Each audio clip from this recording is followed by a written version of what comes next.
Olá, Deide, tudo bem? Oi, Mauro, bom dia a todo mundo que está nos assistindo, tudo bem?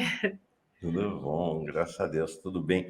Sabe, agora estou aqui em Brasília e é muito, realmente muito impactante. Gente, para quem não sabe, a Gleisi é uma super triatleta. E aqui Brasília, Nossa, é. nossa, isso aqui é um paraíso, porque não tem mar, mas tem o Lago Paranoá. Ah, Então, não, é maravilhoso. para Eu já morei em algumas corrida. cidades, Brasília é melhor para esporte. Pois é, você morou, né? Quanto tempo você morou aqui? 10 anos. 10 anos em Eu Brasília. Eu comecei o morei dois. triatlon aí, Mauro. Oi? Eu comecei o triatlon aí, porque não tinha como Aqui. fugir. Não Ah, tinha, pois é. assim, é uma Não. cidade que convida, né? Ontem eu fui no Eixão, que é uma das duas. Aham, Tem muitas avenidas em Brasília, mas as duas maiores são o Eixão e o Eixo Monumental. isso. O Eixão, que é o eixo, a Avenida da Asa, e o Eixo Monumental, que é a Avenida do Corpo do Avião do Plano Piloto. E aí eles fecham, desde que nem em É. São Paulo e outras cidades, o Eixão, mas primeiro que é um horário muito mais estendido do que a da Paulista, que às 4 horas está fechada de novo para nós e aberta para os carros. Aqui é das 7 da manhã, bem mais cedo que a Paulista, até às 6 da tarde. É. E tem versões distintas aqui. O que eu tinha visto era 13,8, quase 14 quilômetros. Tem gente que diz que chega a 16 quilômetros. Então você vai e volta, já deu 32.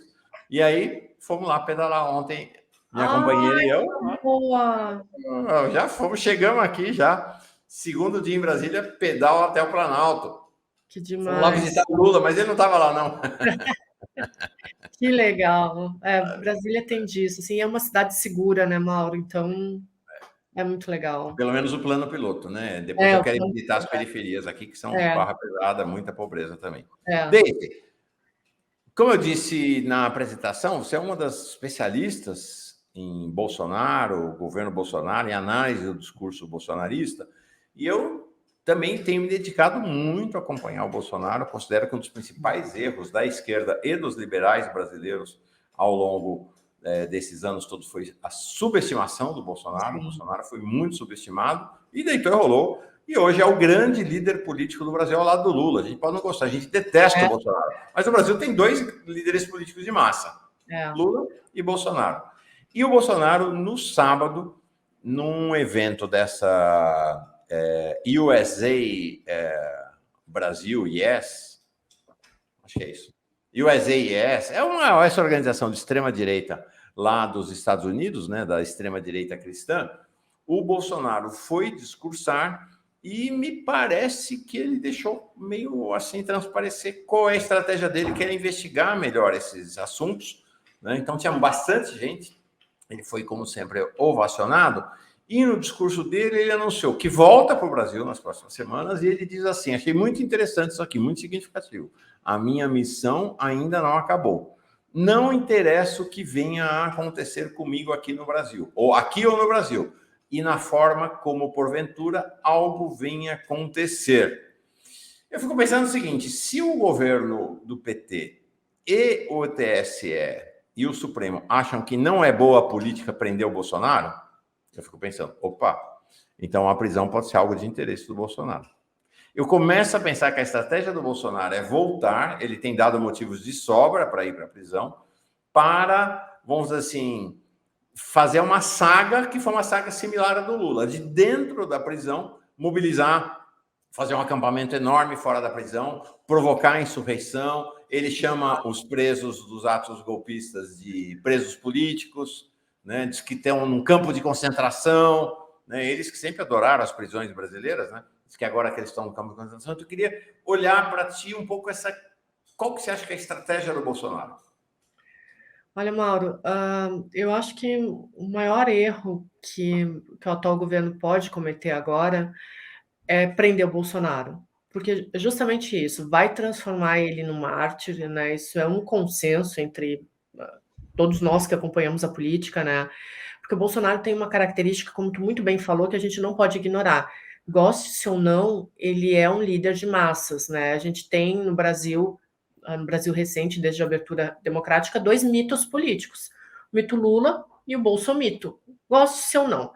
Então, por exemplo, a gente tem conversado muito assim, os jornalistas quando me chamam sempre perguntam, mas ele é o responsável pelo vandalismo de 8 de janeiro? Porque uma das características dele é justamente incitando as pessoas, inflamando elas de uma maneira muito subjetiva. Foi o que ele fez durante 4 anos, né? Ele fez isso durante a carreira inteira, mas com maior visibilidade durante esses últimos 4 anos, que é justamente inflamando as pessoas. Olha, não confiem nas urnas, não confiem na ciência, não confiem na vacina. E aí as pessoas vão alimentando aquilo subjetivamente, porque essa é uma das grandes características dele, essa narrativa subjetiva. E aí, num determinado ponto, as pessoas explodem. Se ele for preso, ele vai fazer isso de dentro da cadeia. Primeiro, porque não tem nenhum outro líder de direita que ocupe o lugar dele hoje, né? A gente já falou outra vez aqui na fórum que existe uma cadeira vazia na direita de novo, e por enquanto só quem ocupa essa cadeira é o Bolsonaro. Então, se ele for preso, vai dar uma visibilidade muito maior para ele. Imagina, de novo, um ex-presidente preso. E aí, claro, eu sempre tenho aquela dúvida se ele tem a inteligência suficiente para articular isso, mas por essa declaração que tu mostrou agora, ele está disposto a articular no bastidor justamente para seguir inflamando as pessoas. Então, com a prisão dele, ele vai usar de subterfúgios para seguir inflamando essa direita que precisa de um líder, que precisa dele, e aí a história a gente já sabe como é, né? Ele chega em 2026 muito mais forte. Eu acho que o que tem que se fazer para cortar isso pela raiz e para a gente não subestimar de novo o poder do Bolsonaro é tirar os direitos políticos dele. Porque, assim, goste-se ou não, de novo, ele é um líder de massas, e ele foi um dos grandes responsáveis pelo 8 de janeiro. Eu fiz análise de discurso de toda a vida pública dele. Se alguém está fechando os olhos para isso, aí a gente está com um problema bem sério. Acho um aspecto importante, né, Daisy, para pensar esse cenário, é assim, se não interessa para o seu campo político, é porque interessa para o outro. Então, se a avaliação do governo e do Supremo é de que não vale a pena prender Bolsonaro e que o fundamental é tirar os direitos políticos, então é porque a prisão de Bolsonaro pode interessar a ele. É porque a gente sabe, Bolsonaro não vai ficar preso até o fim da vida. Daqui a 2, 3 anos está solto. E se ele... Né? E aí um aspecto interessante, eu tenho falado com o professor Vladimir Safatli e o Léo Vinícius, que vem daqui a pouco aqui, também fala isso. A extrema-direita no mundo hoje, ela tem um caráter insurrecional. Existe uma utopia, que para nós é uma distopia, mas para eles é uma utopia, da extrema-direita com muito mais vigor do que a utopia da esquerda hoje no planeta. É impressionante, mas é assim que a gente acontece. Então, esse caráter insurrecional do bolsonarismo faz com que ele, estando preso, possa ter um caráter de mobilização e de agressões ao governo Lula muito potente. Essa é uma preocupação. Com certeza. O inimigo comum durante os 4 anos da extrema-direita, o inimigo comum foi a esquerda.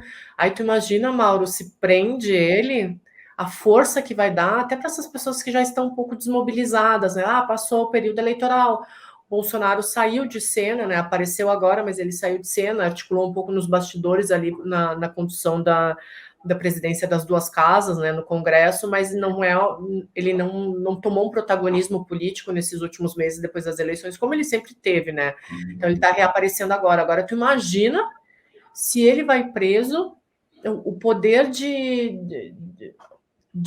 inimigo mesmo, das pessoas pensarem, puxa, agora sim a esquerda é nosso inimigo maior e nós temos que lutar contra eles. Vai unir toda essa galera de extrema-direita que fez o 8 de janeiro, que questionava o resultado das urnas, que questionava o resultado do TSE, vai dar um poder de fogo, vai dar munição para essas pessoas de novo. É isso que vai acontecer se prender Bolsonaro. Algo importante, sabe, tem aqui o Cícero Martins diz assim: Lula é um líder de massas, Bozo sem dinheiro para distribuir não é nada. Para de encher a bola desse fascista. Cícero, quero te ouvir. Vamos pensar sobre isso? Primeiro, ok, Bolsonaro tinha dinheiro agora, mas em 2018 ele não tinha um tostão, e se elegeu. E se elegeu. Então é importante isso. O Bolsonaro não precisou de dinheiro para se eleger em 2018, primeiro. Segundo, tudo bem que Bolsonaro tinha dinheiro, mas Ele matou 700 mil na Covid. Ele provocou a fome para 33 milhões de pessoas. Ele fez genocídio do povo Yanomami. Ele paralisou a economia do Brasil. Foi um desastre. Com tudo isso, o cara quase ganhou a eleição, Daisy. Impressionante. Eu acho que o maior problema, e Cícero, o maior problema da nossa sociedade hoje, assim, com todo respeito ao Cícero, mas é justamente isso, é subestimar o poder do Bolsonaro. E é isso que ele está fazendo aqui no comentário. Subestima de novo para tu ver se em 2026 ele não volta com força. Assim, eu acho que um dos grandes problemas que o bolsonarismo tem hoje, eu vejo isso muito na esquerda também, que era o que tu e o Eumano estavam falando agora, é torcida. Porque o Eumano falou muito bem, assim, depois a realidade vem, se impõe e a gente fica com cara de babaca. E quando que a realidade veio e se impôs? Quando Bolsonaro foi eleito. Eu estudei 10 anos essa direita. E não foi que eu estudei 1 hora por dia. Eu fiquei 10 anos que eu abri mão da minha vida profissional para ficar estudando, fazendo mestrado, doutorado, pós-doutorado nisso. E assim, eu digo com toda certeza do mundo, o maior problema da política e de qualquer problema mundial é quando a gente ignora ele. Nada, o Saramago já falava isso, né? Se tu quer ser cego, que seja. Então, assim, subestima o Bolsonaro para tu ver o que acontece em 2026. Uhum. Essa é uma questão. Acho que aqui o James Calassi e outras pessoas dizendo a saída seria deixar esse monstro impune. Caçar os direitos políticos. Eu acho que tem uma questão, o Alan Santana diz, o que? Vamos ceder ao fascismo? Não mesmo, tem que ir para a papuda, genocida não pode ficar solto. Essa é uma questão. Qual é a inteligência política para tratar com esse fascista? Qual é a inteligência político-jurídica? Bolsonaro pode ser preso? Pode, mas tem o julgamento, tem a AIA, tem o julgamento que vai acontecer no país. Aqui a Rosana diz, com maior respeito, não concordo, de fato ele é o chefe do bolsonarismo e de qualquer coisa, preso ou não, dá no mesmo. Criminoso como ele preso, não gosto deste medo. Então, a questão não é medo, né? A questão é encarar a realidade. A gente pode gostar ou não gostar, mas Bolsonaro é um líder de massas no país hoje. É um líder de massas e só tem outro líder de massas maior que ele, Lula. Não existe nenhum outro. Não tem um terceiro. A Simone Tebet, adora Simone Tebet, mas não é líder de massas. O Haddad, o Flávio Dino, esses aí não são líderes de massas. Só tem os dois neste país. É desta confrontação que se trata. Vai lá para os Estados Unidos. Quem é líder de massa lá? Tem o Biden, que nem é propriamente o líder de massa, é político da máquina do Partido Democrata, e tem o Trump. Não tem três, não tem um terceiro. E assim é ao redor do planeta. Este é o confronto. Então, qual é a inteligência política a ser aplicada para tratar do Bolsonaro neste momento? Acho que essa é a questão. E aí há também o cenário do imprevisível, né, Daisy? Que é assim, ok, você faz o cálculo político, né? Então o Lula e a cúpula do governo Lula acham que é um desastre prender o Bolsonaro. Quero dizer para vocês, essa é a avaliação da cúpula do governo Lula. Agora, o judiciário tem o Alexandre de Moraes, politicamente, pensa a mesma coisa, mas há dinâmicas do poder judiciário que escapam a esse cálculo político. E aí vem a surpresa, que é assim. Então, o Bolsonaro comete um crime de pressionar alguém na investigação. Bolsonaro comete um crime, ele chega no Brasil e propõe um novo 8 de janeiro. O judiciário fica obrigado a prender o Bolsonaro. Entendeu? Então, tem um elemento do imprevisível aí também, né, Deise? É claro, tem a legitimidade da justiça, né, Mauro? O ponto é avaliar o risco político disso tudo, né? O que pode... Eu sempre falo assim, acho que uma das grandes características do Bolsonaro sempre foi não conseguir pensar 5 segundos para frente, que a maioria das pessoas, eu tô com raiva, então eu vou agir com a minha raiva agora, e não pensa um pouquinho para frente. Acho que essa é uma das grandes características do Bolsonaro. Mas o que a gente tem que pensar maior do que isso tudo são os danos que o Bolsonaro causou para o Brasil e se a sociedade está disposta a ver esses danos voltarem em 2026 ou até no ano que vem, durante as eleições municipais. com toda a articulação dele de bastidor, né? Porque ele vai querer fazer os prefeitos e os vereadores dele. Então, assim, é claro que existe o pragmatismo do judiciário, mas também tem que se pensar no risco político de colocar esse cara na presidência da República de novo. E aí tem um fator que é fundamental. A única pessoa que pode vencer o Bolsonaro no Brasil hoje é o Lula. Lula vai estar apto a disputar em 2026, vai querer fazer um sucessor, vai conseguir fazer um sucessor com tanto carisma quanto ele. Então, assim, são coisas que a gente tem que pensar. É óbvio que a justiça vai querer prender por todos os crimes que ele fez, mas isso pode dar um potencial para ele que na política a gente sabe qual é o resultado, né? Então, o Maquiavel sempre fala assim, para tu governar e para tu permanecer no poder, tu precisa de inteligência e sorte. Então, a inteligência nesse ponto é tu pensar 10 minutos para frente, a longo prazo, né? Então, hoje, tá bom, esse pessoal aqui no chat tá com o fígado, né? Vamos prender, tá bom, mas assim, o que isso vai trazer? Né? Por exemplo, se fosse hoje prender, sei lá, o Hamilton Mourão, tá só dando uma hipótese aqui, mas se fosse prender o Hamilton Mourão, não ia ter a consequência midiática que vai ter prender o Bolsonaro. Então, são coisas que pensar, né? Tá certo, tá errado? Bom, aí a gente tem a justiça para isso e tem os métodos legais. Não, tem total razão. O Mourão é cúmplice de vários crimes do Bolsonaro. Prende o Mourão, sabe o que acontece no dia seguinte na política brasileira? Nada. Zero, pessoal. Pode prender. Prende o Bolsonaro para tu ver o que acontece no outro dia. Há uma questão importante, né, Deise, que acho que vale a pena, queria te ouvir sobre isso, que é, a gente teve lá o primeiro turno, teve o segundo turno. O que se diz é que teve o terceiro turno, que foi a tentativa de golpe do 8 de janeiro. Tem gente que fala agora que teve o quarto turno, que foi essa queda de braço com o Banco Central. É importante ter clareza que o processo de legitimidade do governo, de qualquer governo, e do governo Lula ainda mais, porque é um governo no meio de uma crise política e de uma situação de guerra política quase que sem precedente, ele está o tempo inteiro sendo testado e concorrendo a um quinto turno, ao sexto turno, ao sétimo turno, ao oitavo turno. E parece que é um pouco isso, né? O próximo agora vai ser aprova ou não aprova os diretores do Banco Central que o Lula vai indicar? É um momento de verificar esse governo tem sustentação ou não tem. E assim, acho que esse é um governo que será submetido a muitos testes de legitimidade e consistência de sustentação, né? Isso faz parte da democracia, né? A gente, para voltar um pouquinho assim, mas depois do Fernando Henrique Cardoso, quando o Lula venceu a eleição pela primeira vez, existia essa comparação. Isso é normal, né? A gente comparar com o governo anterior. A diferença agora é que a comparação é muito mais forte justamente pela força dos dois e por serem tão antagonistas, né?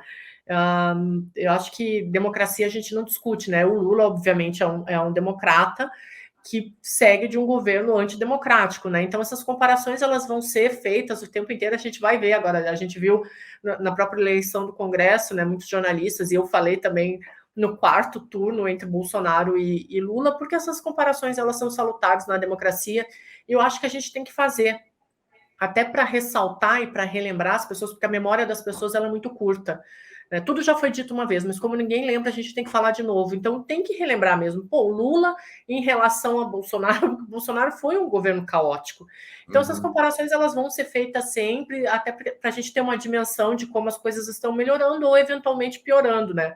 Mas eu acho que no meio disso tudo, né, óbvio que, imagina, o Lula está na vidraça, a gente vai falar dele todos os dias desse governo, é inevitável, né? Mas o principal ponto é que agora a gente fala de movimentos democráticos, né? Antes a gente estava sempre defendendo a democracia. E agora são questões da política, relação com o Banco Central, relação com o Congresso. Voltou uma normalidade. A gente que acompanha a política há tanto tempo, né, Mauro? A gente sabe como foi no governo Bolsonaro. Era todo dia falando de alguma verborragia, algum atentado contra a minoria, algum ato antidemocrático, uma tentativa de atacar a democracia. E agora a gente fala sobre política como ela é, com relações institucionais, relações com o Congresso. Então, volta a ser uma normalidade. Mas como ele é vidraça, a gente vai questionar o tempo inteiro. Isso é normal. As pessoas aqui no chat não questionam a gente, pelo lugar de fala que a gente tem, é uma proporção muito maior com Lula, né? Então isso é normal da democracia. Mas pelo menos a gente sabe que está vivendo um período democrático, né? Não vai ter problema nenhum, não vão vir aqui no CSA, como aconteceu nos últimos 4 anos, né? Então é positivo. Sim. Queria te perguntar, Deise, você, como você falou, né? Você é uma estudiosa da direita e da extrema direita. E a direita está com Lula, né? Esse é o fato, né? A extrema direita não está, a direita está com Lula, que a gente chama aqui de os liberais, mas quando a gente está falando dos liberais, nós estamos falando da direita. Então você tem lá, né, a Simone Tebet, você tem o Renan Filho, você tem o Juscelino Filho, você tem uma série, né? Você tem o PSD, você tem né, os partidos na base. Agora, é uma relação também de grande tensão. Esse fim de semana, por exemplo, a Glaze Daisy, às vezes eu chamo Daisy de Glaze, porque Daisy e Glaze realmente é muito mais... A Glaze deu uma tijolada na União Brasil. Né? Falou, a União Brasil promete, mas não entrega. A União Brasil é meio traíra. Ela falou, tem que reduzir o espaço da União Brasil. Então, essa também é uma questão complexa, né? Como a gente não teve nos outros governos Lula. Não, tinha direita no governo Dilma? Tinha, o vice-presidente era o Temer. Mas eu digo, a complexidade, como é que você enxerga essa complexidade da relação de Lula e do seu governo com os liberais nesse momento? Mauro, é que tem uma característica bem diferente do último governo Lula para esse que assume agora. A última vez que o Lula foi presidente, a gente tinha uma divisão dentro do Congresso da política brasileira que ela era muito clara, que era PT e PSDB. Agora, por exemplo, tu falou do União Brasil. Quem é que está no União Brasil? Tem parlamentares que eram do antigo PFL, né, do Democratas. Então, essa fusão partidária, eu acho essa questão dos partidos políticos muito problemática, mas essa fusão partidária que resultou no União Brasil, ela não é mais uma fusão partidária ideológica, a gente tem todo mundo ali dentro. Então, se antes o Lula tinha que administrar, no último governo dele, uma coalizão da esquerda, hoje, com essa diferença de apoios em torno dele, ele tem que administrar uma fragmentação partidária. Então, ao mesmo tempo, por exemplo, dentro do União Brasil, que tem parlamentares que apoiam ele, tem outros parlamentares ali no ouvido dizendo, não, a gente sempre foi contrário ao Lula. Isso é um problema que é muito maior que é do sistema político brasileiro, dos partidos políticos, da alta fragmentação partidária. E aí não é um problema de Lula, não é um problema de Dino, de Tebet ou de Gleisi Hoffmann. É um problema da política brasileira. Eu estava conversando ontem com algum amigo jornalista, eu não acompanhei isso, mas ele me falou assim, agora a gente estava falando das comissões do Congresso Nacional, né? Ele me disse, nossa, tem um projeto, aí algum deputado está querendo apresentar um projeto sobre o fim da fidelidade partidária. Aí acabou. Aí não tem mais o que fazer. Se com a fidelidade partidária a gente já tem essa fragmentação que a gente tem hoje, tu imagina se isso termina e os políticos podem fazer o que quiserem, né? Então, esse problema, essa administração problemática que o Lula está tendo em relação aos partidos, é uma coisa que a gente vai ver cada vez maior na política brasileira. Eu acho que a gente tem um personalismo que está aumentando ano a ano, e não é um problema que o Congresso Nacional queira enfrentar. Eu acho que a gente só enfrentaria isso com uma reforma política muito séria, muito bem discutida, mas não é uma pauta do Congresso Nacional. Então, não adianta, Maura, assim, a gente vai ver essas rusguinhas ad eternum. Eu acho que daqui a 50 anos a gente vai estar falando sobre isso, porque a fragmentação partidária aumentou e ela não vai diminuir. Então, mas acho que não é só... É interessante isso que você traz, Deise, porque você tem um processo de um enfraquecimento, né? O PT está fazendo 43 anos, né? Fez sexta-feira, tem festa. Achei muito significativo, né? No dia que o PT fez 43 anos, o Lula estava desembarcando nos Estados Unidos como presidente da República. Muito significativo. Agora, é um fato que a gente tem um processo na pós-modernidade de fragilização das estruturas partidárias. Não é só fragmentação, né? Uma fragilização em que as personagens, as pessoas, os protagonistas ganham cada vez mais relevo diante das organizações. Eu digo isso, não é apenas na política, em todos os segmentos. As redes sociais são esta ideia da personalização levada ao extremo em todas as áreas, no mundo das artes, da academia, de todo canto. Então, hoje, que partido é o Flávio Dino? é o PSB, mas tem tanta relevância assim? O que Não, importa é o Flávio Dino. Que partido é a Tebet, entendeu? Então, acho que tem uma questão que exato. é uma perda do peso relativo dos partidos também, né? Tu sabe que eu estava olhando aqui para trás, que quando eu fazia um mestrado ou doutorado, não lembro, eu escrevi um livro justamente sobre essa personificação da sociedade. Era em cima de uma análise do Guy Debord. O Debord escreveu no final dos anos 60, escreveu um livro chamado A Sociedade do Espetáculo, que ele fala justamente dessa personificação da sociedade, né? O próprio Bauman vai muito no encontro disso. A gente misturou tudo, e hoje o que importa não é mais a instituição, mas é a pessoa. Então, por exemplo, a gente não fala mais na esquerda como um todo, a gente fala no Lula, a gente fala no Bolsonaro, a gente fala em personagens políticos. E assim é com tudo, né? Os influencers, isso acontece no jornalismo, acontece em todas as áreas. Então, o que o Lula tem que lidar hoje é justamente com esses personagens, é com quem aparece, né? Que é o que o Debord falava, assim, o que é bom aparece, o que aparece é bom, independente de ser bom, né? Então, é Um lidar com... ditado no passado que eu acho que vale mais do que nunca. Falem mal, mas falem de mim. Pronto, é isso. E aí tu imagina lidar com essas vaidades. Por exemplo, e aí não estou fazendo nenhum juízo de valor, mas por que o Tiririca se elege? Porque aparece, né? E aí tu tem que lidar com essas vaidades dentro da tua administração, dentro do Congresso Nacional, é um sistema muito mais problemático. Era muito mais fácil antigamente quando tu lidava com um partido de oposição, por exemplo, o PSDB, do que hoje que tu lida com vários personagens políticos que têm influência nas suas bases, que podem ajudar numa eleição municipal ou que podem voltar a ajudar em 2026, né? Então, e todo mundo acha que, assim, todo mundo entende de tudo, todo mundo sabe sobre tudo, todo mundo tem opinião sobre tudo. Tu imagina isso na política brasileira, onde essa fluência ela realmente existe, né? Então é problemático, mas é uma questão da sociedade. Eu acho, de novo, assim, eu acho que isso só vai piorar. Tem a Naomi Klein, que é uma pesquisadora norte-americana, ela faz um estudo de marketing, de marcas mesmo, assim, no basquete americano, mas ela entra na política também. Ela fala justamente disso, assim, que a grande característica das pessoas hoje é que elas conseguem ler o que a sociedade quer e elas se transformam num produto para ser vendável. Isso dá muito certo.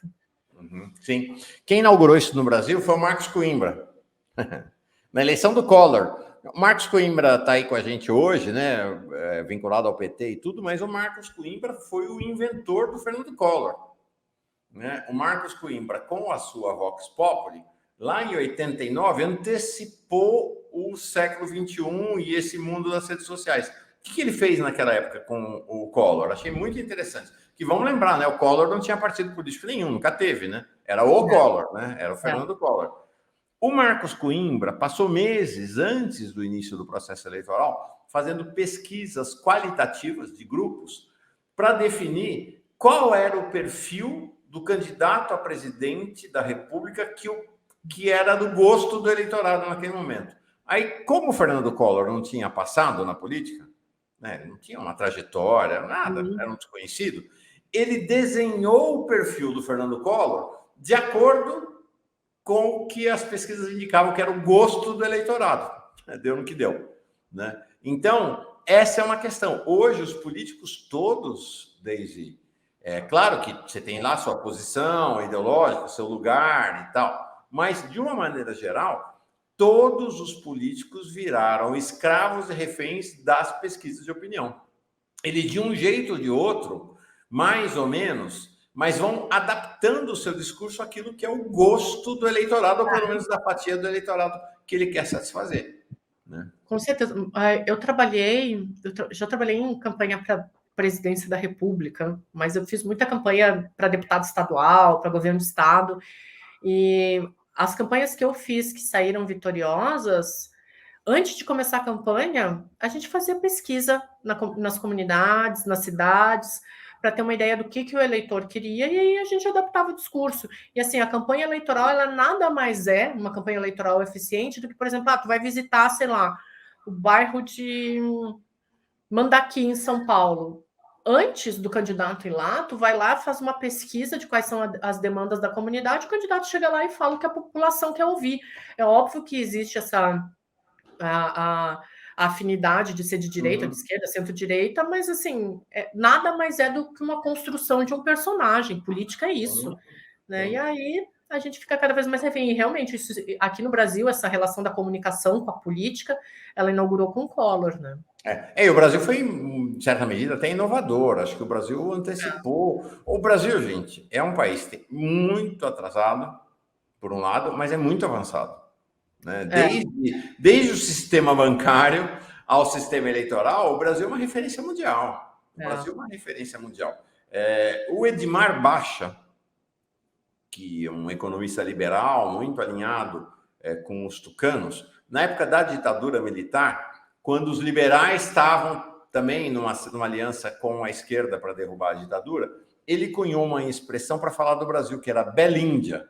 Então, para dizer que no Brasil convive, ficou famosa, né? Porque foi numa entrevista para a Veja, páginas amarelas da Veja naquela época, que o Brasil era uma composição da Bélgica, então 1%, 2% do Brasil que vive na Bélgica, com os outros 98% que vivem na Índia. Né? Na Índia é miserável, né? E naquela época, anos 80, muito mais miserável do que hoje. Então, esse paradoxo do Brasil. O Brasil tem elementos de atraso brutal, mas ao mesmo tempo de avanço como poucos. A Sandra Moura diz aqui o seguinte: mais do que nunca, acho que é em linha com o que a gente está dizendo, estamos vivendo a sociedade do espetáculo, da subjetividade. É isso aí. É a projeção da personalidade, da individualidade que conta, não mais das organizações. Exato. Então, quem vale mais, entre aspas, hoje? O STF ou o Alexandre de Moraes?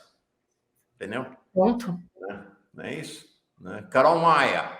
Antes da prisão, Bolsonaro será massacrado pela mídia. Já está sendo massacrado, né? Faz tempo, por sinal, né? A mídia liberal rompeu com o Bolsonaro já no segundo semestre do ano passado.